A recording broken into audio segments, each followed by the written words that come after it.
Tanguay électronique, en première ligne. On parle de capitale au stade municipal.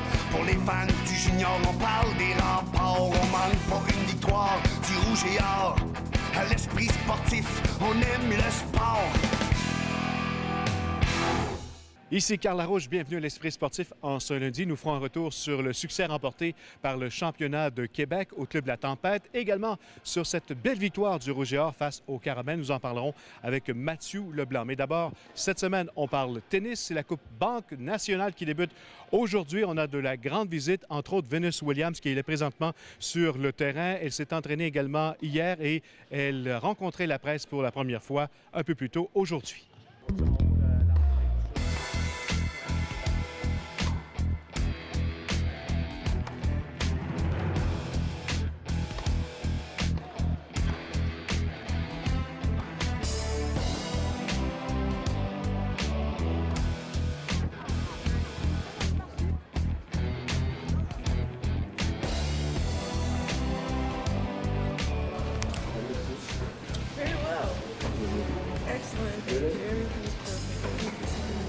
La fierté était palpable pour l'organisation de la Coupe Banque nationale.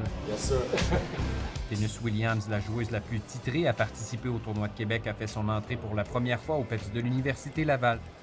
Je pense qu'elle a vu là, qu'on était content, honoré d'avoir sa visite. Et puis, elle adore tout de suite en arrivant ici. La 20e raquette mondiale a participé à un entraînement public. Durant 2 heures et sur 2 terrains différents, elle a échangé plusieurs balles avec son entraîneur sous les yeux ébahis d'une centaine d'amateurs. C'est quand même assez impressionnant de voir juste la manière qu'elle retourne, en tout cas. De regarder comment ils placent leur raquette, c'est impressionnant, oui. T'es content de voir Venus? Oui. On est très contente qu'elle soit à Québec. Elle frappe. C'est proche de même, là, puis... Ça vaut le déplacement. L'aînée des sœurs Williams détient 45 titres en WTA, dont 7 grands chelems. Pour l'organisation, il s'agit d'une très grosse prise qui devrait générer des retombées importantes. On entend bien lui faire visiter la vieille capitale, elle qui séjourne présentement au Château Frontenac. C'est au-delà des points et des bourses pour elle, maintenant, les tournois qu'elle joue. Alors, elle est en mesure de choisir les villes où elle veut aller, où elle ne veut pas aller. Alors, je pense que la Ville de Québec l'a attirée. C'est une dame qui aime beaucoup l'histoire de la ville qu'elle visite, les musées, tout ça. Alors, on va en profiter pour lui rendre satisfaction. Jean-Michel Bourque, TVA Nouvelles, à Québec.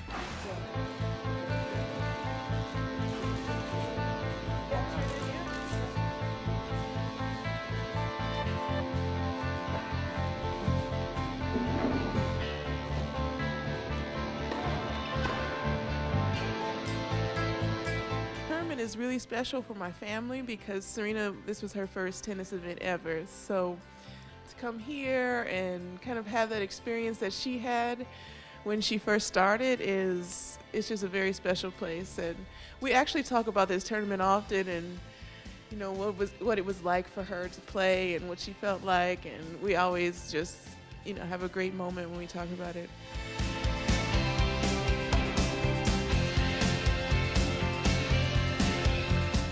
The city center really looks like Disneyland. I thought it was so beautiful and so perfect and so picturesque. So I sent pictures to my dad. I was like, Daddy, this looks like Disneyland. You should be here. It's beautiful. And I'm just looking forward to meeting fans and, more importantly, really trying to play good tennis throughout the week.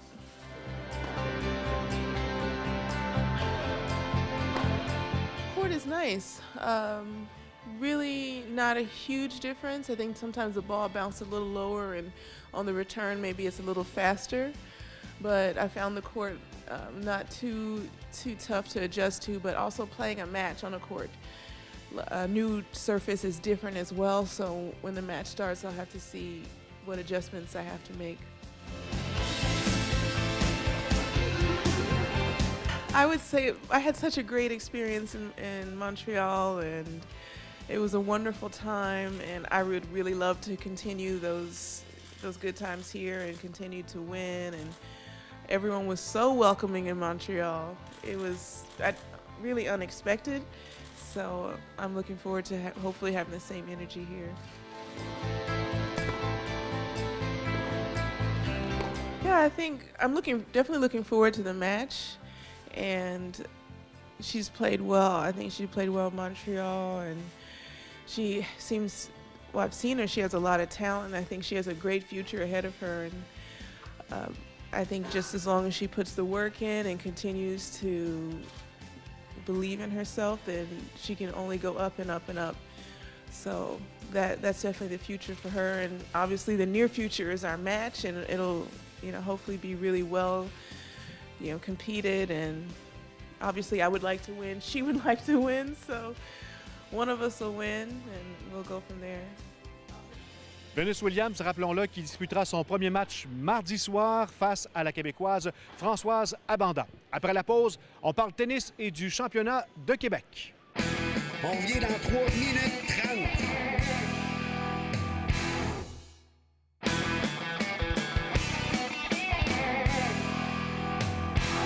De retour à l'Esprit sportif, place maintenant au golf. C'était le championnat de Québec au cours de la fin de semaine. Un succès sur toute la ligne.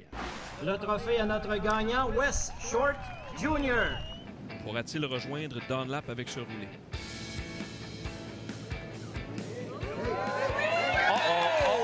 Ça peut changer la donne, ça. Ben oui! Oui, un autre long roulé. Wow! Solide! West Short, birdie 16, birdie 17. Parfait.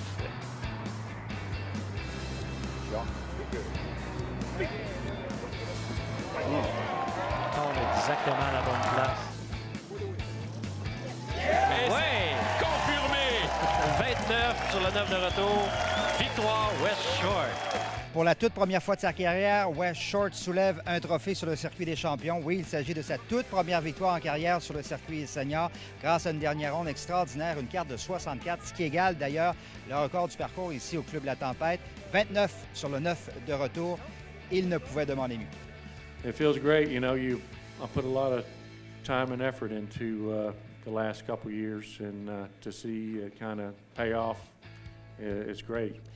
Beaucoup de bénévoles, plus de 400 pour l'organisation du championnat, mais surtout une foule extraordinaire, une foule record de 50 000 spectateurs qui ont défilé sur les allées du Club La Tempête cette semaine. Un record du jamais vu au Québec. On sait que les 4 premières éditions ont été présentées à Montréal.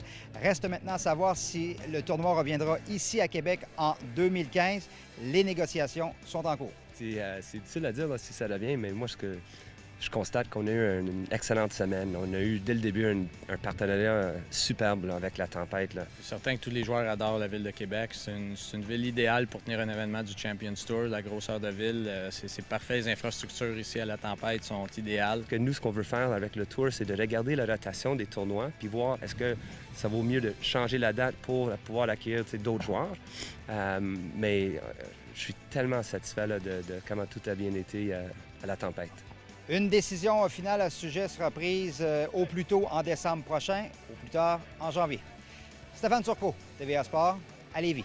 Parlons maintenant football. Samedi soir, c'était le début de saison du club de football Rouge et Or de l'Université Laval. 66e victoire d'affilée pour le club de Québec face aux Carabins de l'Université de Montréal. Nous en avons parlé avec notre analyste à l'Esprit sportif, Mathieu Leblanc.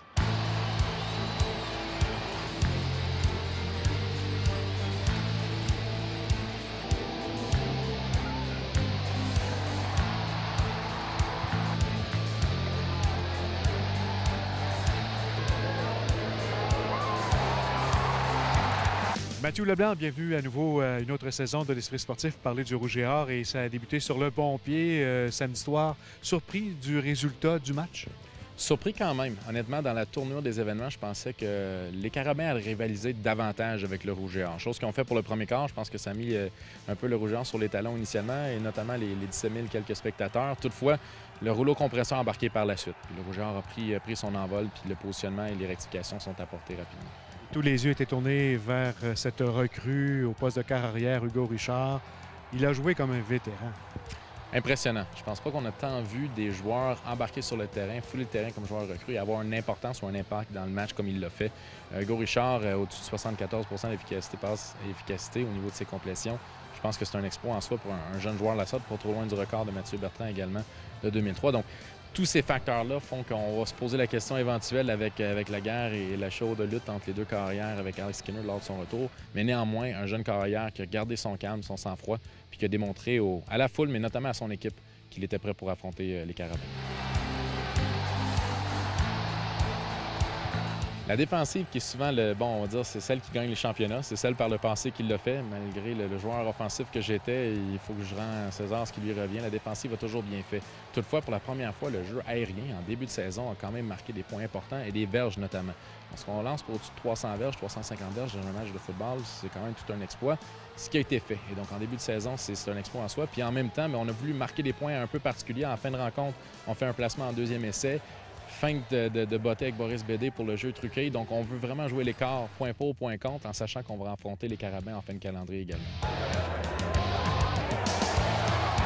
Ce qui t'impressionne le plus chez Hugo Richard? Je pense que c'est notamment son calme dans la pochette. Prendre les décisions rapidement, mais jamais trop hâtivement. Donc rapidement parce qu'il a fait les bonnes lectures, a fait ses devoirs, mais est capable de déceler rapidement, avant même d'avoir le ballon dans ses mains, à effectuer une bonne passe dans la bonne direction au joueur qui visait, mais aussi qui s'est démarqué. Chose qu'on avait un peu plus de difficulté depuis la dernière année, les 2 dernières années, à déceler rapidement en début de saison la cohésion chimie receveur carrière. Et là, déjà, jeune carrière qui est capable de le faire. Oui, le cahier de jeu aide. Oui, un excellent coordonnateur, Justin Etier, aide aussi. Mais je pense que ça revient à la position du jeune joueur qui, lui, n'a pas nécessairement paniqué devant une foule qui est assez probablement la plus grande pour qui il a joué pour. Je pense que ça démontre quand même un excellent sang-froid de sa part. Maintenant, cette victoire convaincante du Rouge et Or, ça montre un petit peu comment la saison va se dérouler pour l'équipe lavalloise? Je leur souhaite. Je pense qu'ils sont en bonne position pour avoir ou à répondre à certaines questions initiales sur lesquelles on avait peut-être quelques points d'interrogation. Néanmoins, Sherbrooke a démontré de très belles choses. Donc, j'ai hâte de voir au prochain affrontement de quelle façon un Jérémy Rock en bonne position de pouvoir exploiter l'arsenal au complet aérien comme il le fait au dernier match. Comment les deux équipes offensivement vont s'affronter. Je pense qu'on va avoir beaucoup de points à nouveau au tableau indicateur. Merci Mathieu. Merci. Voilà qui complète l'Esprit sportif pour aujourd'hui. Demain, entre autres, on parlera de tennis à nouveau et de Stéphanie Dubois, la Québécoise, qui prend sa retraite à la suite du tournoi Coupe Banque Nationale. On vous rappelle que vous pouvez toujours nous faire parvenir vos idées de reportage à l'espritsportif@tva.ca. Bye bye, à demain.